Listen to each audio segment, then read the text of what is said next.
Debemos abrirnos paso a lo que sería el saneamiento, pues esta va a ser la obligación de sanear. Claramente tenemos que tomar en cuenta que esta se va a declarar a afianzar o asegurar la reparación, o también incluso satisfacer lo que sería el daño que puede sobrevenir.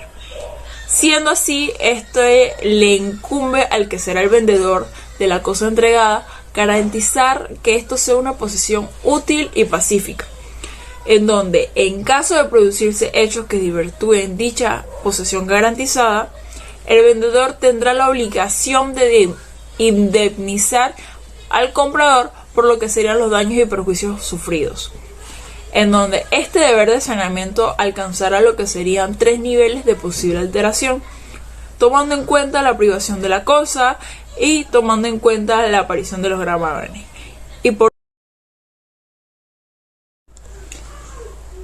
Continuando, deberíamos mencionar que el artículo 1231 nos habla acerca de que el vendedor estará obligado a la entrega y saneamiento de la cosa objeto de la renta, trayendo consigo la siguiente interrogante: ¿qué es la evicción?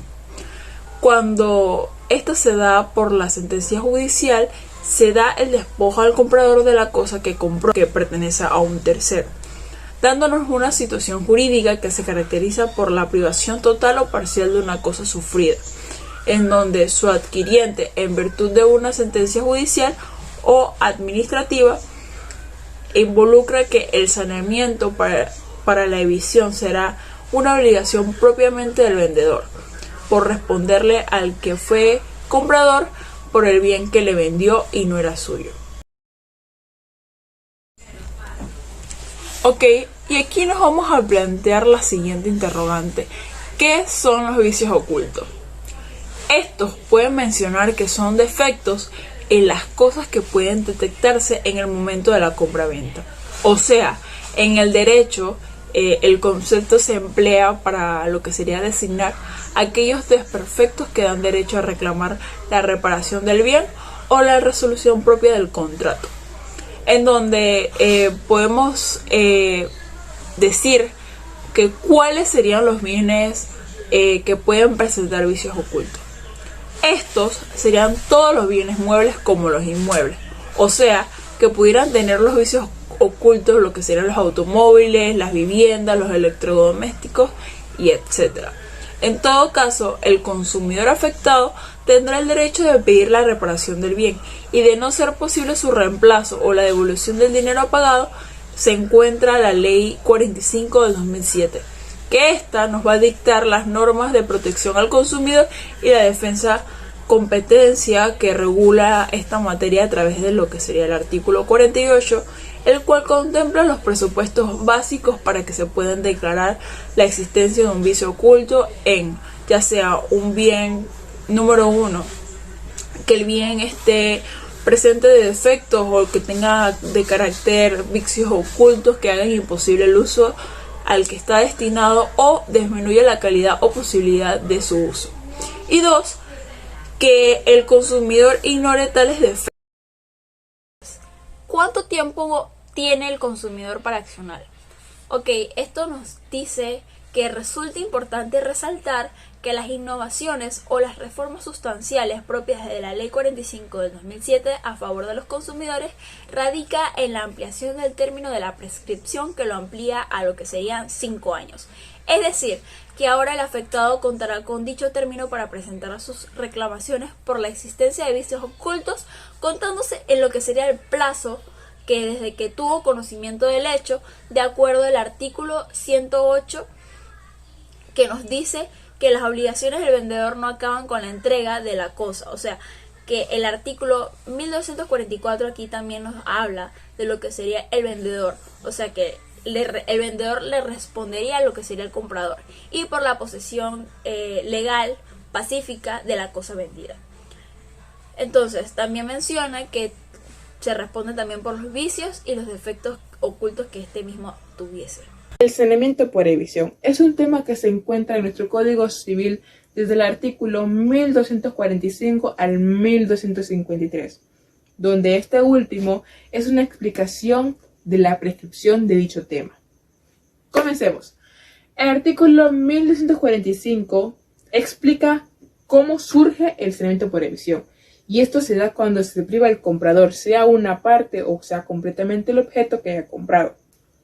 Por ello, el vendedor deberá responder por evisión, aunque nada de ello se haya pactado por medio de un contrato. Es por esto que los contratantes tienen la facultad, sea de aumentar como disminuir o suprimir la obligación legal del vendedor. El artículo 1246 va dedicado al vendedor. Y esto es si éste actúa en base a mala fe. ¿Qué ocurre cuando esto pasa?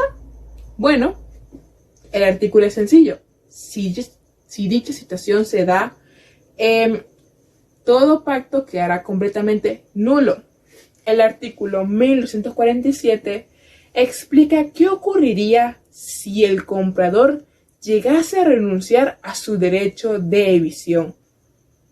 Bueno, el artículo quiere explicar que el vendedor tendrá que dejar el precio tal cual se dio el momento de la evisión, dándose la situación de que el comprador haya renunciado al saneamiento por evisión, sometiéndose al riesgo de evisión y a las consecuencias de esta misma. El artículo 1248 quiere explicar cuándo ha sido estipulado el saneamiento o cuando nada de esto haya sido pactado. ¿Qué ocurre? Si se realiza la evisión, el comprador podrá exigirle una serie de derechos al vendedor. Es una lista de 5 puntos que se los dejaré por aquí. Mientras tanto, podremos continuar con lo que será el artículo 1249. Y este es algo curioso en mi punto de vista. Esto explica que qué pasaría si el comprador perdiese una parte fundamental del objeto. Una parte tan importante que es hasta el mismo motivo por el cual él lo adquirió. Bueno, si se dice tal situación, este podrá exigir la rescisión del contrato, pero con la obligación de devolver el objeto sin más gravamen. Esto también se puede ver cuando son dos objetos vendidos a un precio bastante alto. Es, por así decirlo, cuando tú quieres uno, pero para poder adquirirlo tienes que comprar el otro. Y el que a ti te gusta se daña. Por ejemplo, pierde su joya. Tú podrás exigir la rescisión de dicho contrato, sin embargo tendrás que devolver ambas joyas. El artículo 1250 quiere explicar cómo no podrá exigirse el saneamiento.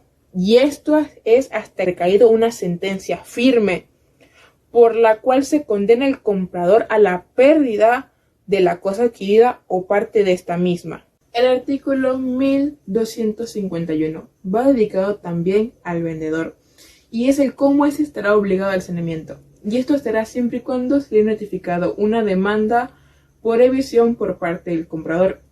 Si llegase a faltar dicha notificación, el vendedor no estará obligado en lo absoluto al saneamiento.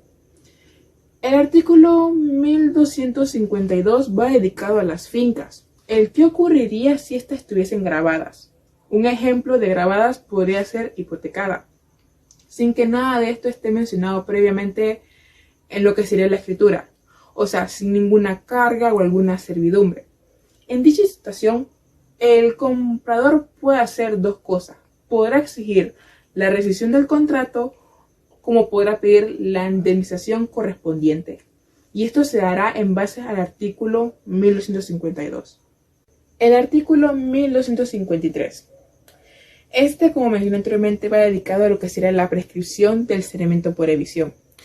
Bueno, se prescribe en 4 años, teniendo en cuenta la tocante a la sola restitución del precio. Esto prescribe según las reglas generales. Se contará el tiempo desde la fecha de la sentencia de evisión o si ésta no hubiera llegado a pronunciarse desde la restitución de la cosa. Ahora hablaré de uno de los derechos más importantes que tiene el comprador frente a su vendedor, y este es el saneamiento por vicios ocultos, o también conocido por defectos ocultos o vicios redititorios. y esto tiene su origen o se presenta cuando existen vicios ocultos sobre la cosa vendida. Ahora bien, ¿qué se conoce por vicios ocultos o defectos ocultos? Estos son aquellos que hacen impropia la cosa o disminuye su valor. Esto quiere decir que la persona, de haber conocido ese defecto que presenta, no hubiera adquirido la cosa. Características de los vicios ocultos. Como primera característica tenemos que los defectos, daños o el vicio oculto en general de la cosa no sea observable a simple vista. 2. Que el daño sea grave. Esto quiere decir que deje impropio el uso al cual estaba destinado. 3. Que el comprador desconozca totalmente estos daños. 4. Si el vendedor conoce o no los daños efectuados, igualmente se ve obligado a responder por los daños o los vicios ocultos que presente la cosa vendida. 5. Esto normalmente se da en contratos de compra-venta, pero igualmente existen excepciones en los contratos de arrendamiento.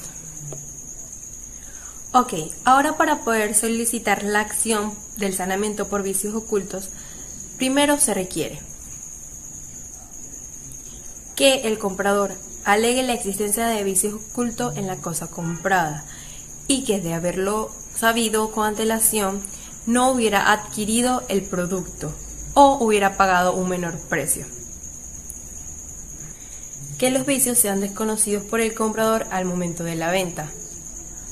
Que se decida retener el producto o la cosa hasta el momento en el cual se logre restituir el monto determinado por los expertos. Entonces, con base a lo anteriormente dicho, podríamos definir que los vicios ocultos, o para realizar la acción, se destacan 3 requisitos principales, los cuales son que el daño sea previo a la compraventa. Si el vendedor lograra demostrar que estos daños se realizaron después que se realizó el contrato de compraventa, haría que la reclamación fracasara. Segunda, que el daño sea grave. Como se mencionó anteriormente, este daño tiene que ser de una índole de que si el comprador hubiera conocido que esto existía, no lo hubiera adquirido. Y por último, y la más importante, que el daño sea oculto, ya que en el caso de que este daño sea fácilmente detectado, no podría proceder esta acción. Ahora les plantearé uno de los ejemplos donde se puede apreciar de forma clara y concisa cómo se presentan los vicios ocultos. Este es en el caso de las humedades. Las humedades se da en un contrato de compraventa, en donde la persona que adquiere la casa no puede observar de forma clara y concisa el daño que presenta, sino que este se adquiere o se observa meses después de la adquisición de la casa. Ahora nos iremos a lo que habla o lo que dice la legislación panameña. Se habla de vicios ocultos desde los artículos 1254 hasta el 1270. Ahora les explicaré el artículo 1254. Este nos habla de que el vendedor está obligado al saneamiento por vicios ocultos cuando éste presenta defectos sobre la cosa vendida, los cuales incapaciten de forma importante el uso al cual estaba destinado, o en el caso de que el comprador hubiera pagado un menor precio del tener conocimiento del mismo. Ok, aún un ejemplo de este artículo. Lo podemos ver en una persona, por ejemplo, que adquiere un automóvil en el cual se lo vende de la forma y funciona perfectamente, pero a los meses o al tiempo de haberse comprado, el auto deja de funcionar. Este es el fin por el cual la persona lo compró, para lograr movilizarse. En el artículo 1255 vemos que hace referencia al artículo 1254 y 1254A.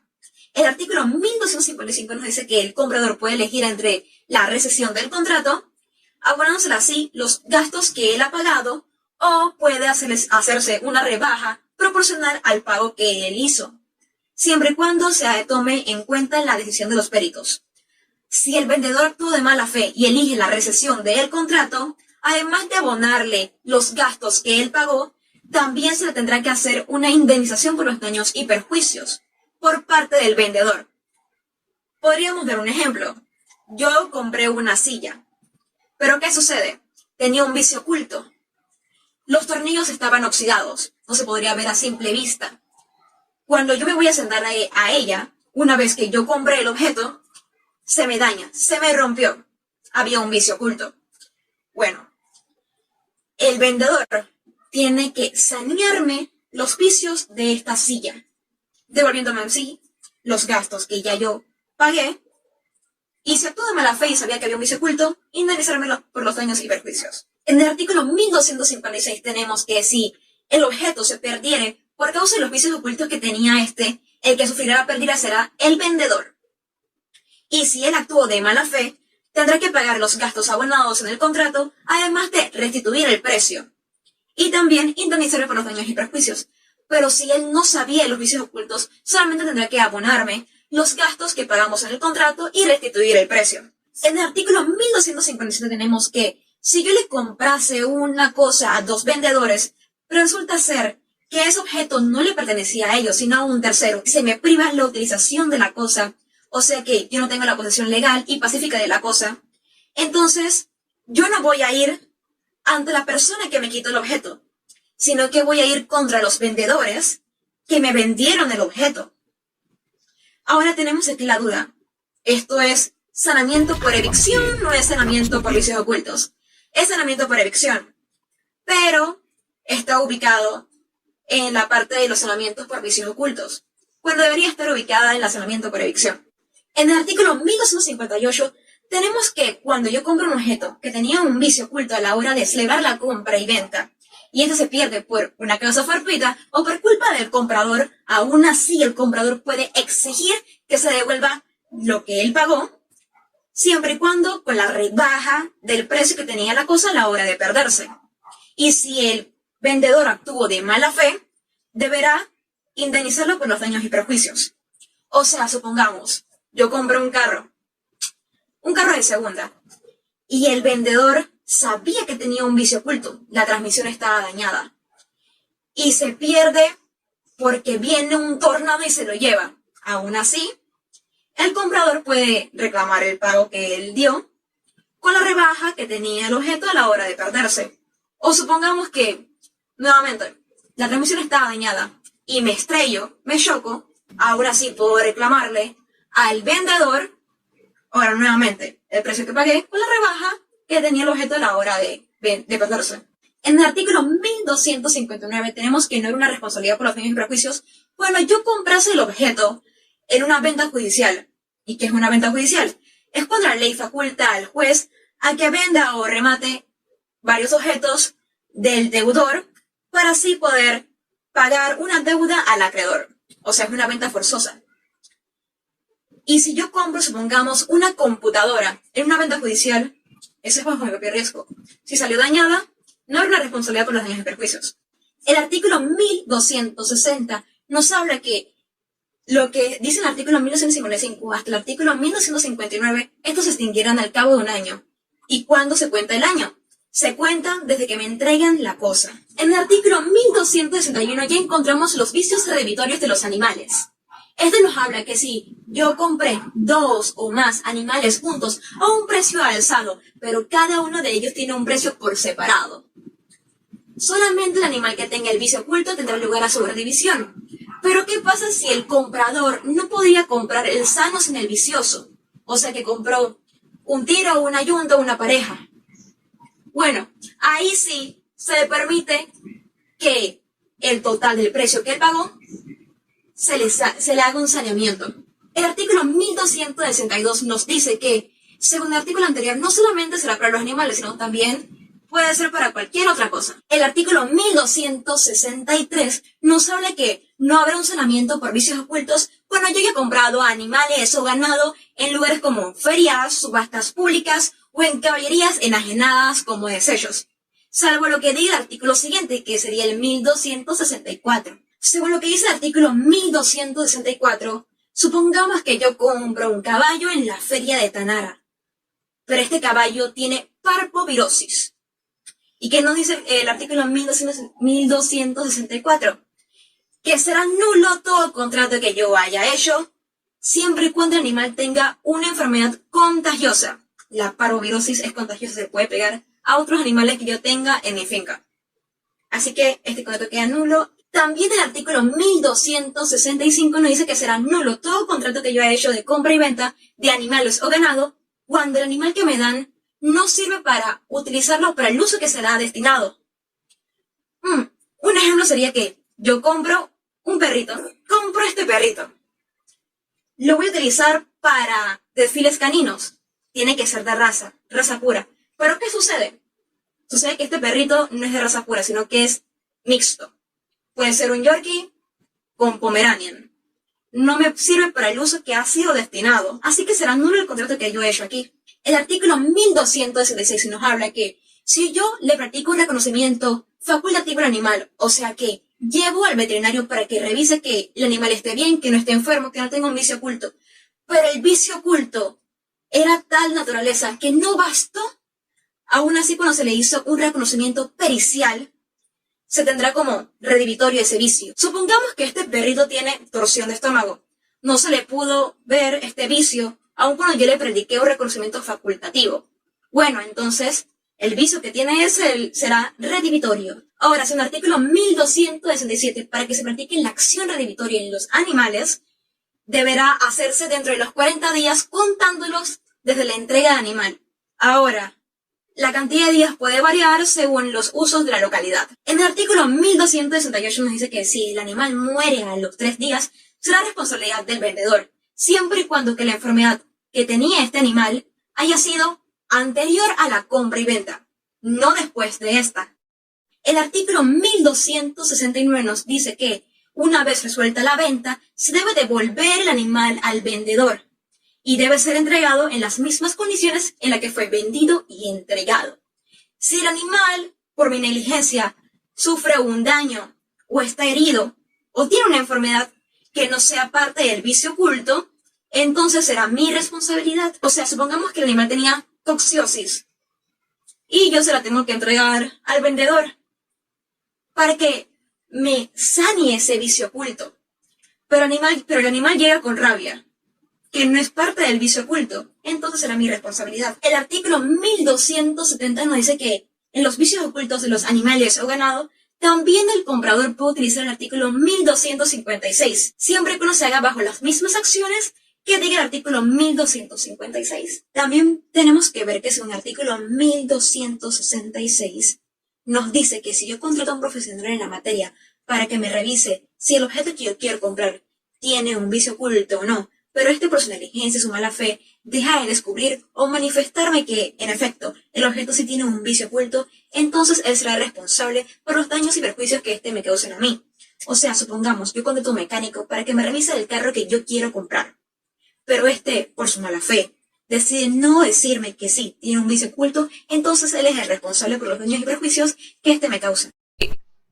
Y vamos a hablar de la jurisprudencia. Primeramente, hay que tomar en cuenta lo que sería el artículo 1245, en donde nos dice que la evicción será cuando se prive al comprador por lo que sería una sentencia firme y en virtud de un derecho anterior a la compra, en donde sería tomando en cuenta si es de todo o parte de la cosa comprada. Siendo así, el vendedor responderá a lo que sería la evicción, aunque nada se haya expresado del contrato. Y los contratantes tendrán o podrán aumentar, disminuir o suprimir la obligación legal del vendedor. Sabiendo lo anterior, vamos a avanzar. Ok, aquí se da que el saneamiento por evicción se da por lo de los traslapes de finca y pueden considerarse lo que serían vicios ocultos, haciendo la obligación del vendedor una obligación de carácter saneamiento por evicción. En donde el antecedente aquí básicamente sería que se ignora la sentencia del ADQM, contenido claramente especializado en lo que serían los peritos y las demás pruebas documentales, desconociéndose así lo que mencionamos del artículo 1245 propio del Código Civil, en donde los innumerables traslapes afectan la superficie de fincas objeto de compra y venta, en donde estos jurisdiccionalmente en el proceso de deslinde y amojonamiento realizado constituyen elementos de carácter probatorio en donde debió acatar la norma la decisión. Sabiendo lo anterior, esto se da a lo que sería la Sala Civil de la Corte Suprema de Justicia el 7 de febrero de 2014, involucrando a Megaforest Investment Inc., en donde va a recurrir a lo que será la casación del proceso ordinario que le sigue a lo que sería el asentamiento campesino propio del 11 de octubre involucrando a las guaguas. en donde este dispone que tendrá lugar la evicción cuando se priva al comprador por sentencia firme y en virtud de un derecho anterior a la compra, en donde, como menciona el artículo 1245, y que también existen los vicios ocultos en el saneamiento por evicción reconocidos, en donde así deberá resolverse la existencia de los vicios ocultos. Entonces, estos fueron debidamente probados y esto permite a los peritos detectar la existencia de merma, en donde la merma nos comentan aquí que sería 33 hectáreas con cuarto 1.663 metros y 50 decímetros cuadrados. O sea, tiene una diferencia importante y destacable de hectáreas de superficie, puesto que las fincas fueron objeto de compra y venta, pero por razón de obligación de sanear, resulta pertinente a lo que sería el asentamiento campesino de la fecha 11 de octubre, en donde se da que no hay un cumplimiento, por decirlo así, un cumplimiento de la obligación. En lo que fue la obligación fue lo que sería desalojar a los intrusos que afectaban la presencia de terrenos de la empresa comentada Megaforest, en donde finalmente se da la colegiatura del ATM en las importantes cláusulas del contrato, en lo que serían las escrituras públicas, que voy a dejar aquí, en donde la notaría primera del circuito de Coclé, especialmente las cláusulas segunda y cuarta, tienen en cuenta lo que sería el asentamiento demandado, puesto que este se da por un convenio de transacción de compra y venta en un precio o valor de hectárea previamente ya determinado, en donde es obvio que la merma fue destacablemente reconocida y tiene en cuenta lo que sería la superficie de dichos bienes inmuebles. Bro, muchas gracias. En verdad, mucha gente ignora este video, pero en verdad, yo nada más quisiera que cuando yo soy influencer me estén pidiendo pase élite y muchas cosas gratis.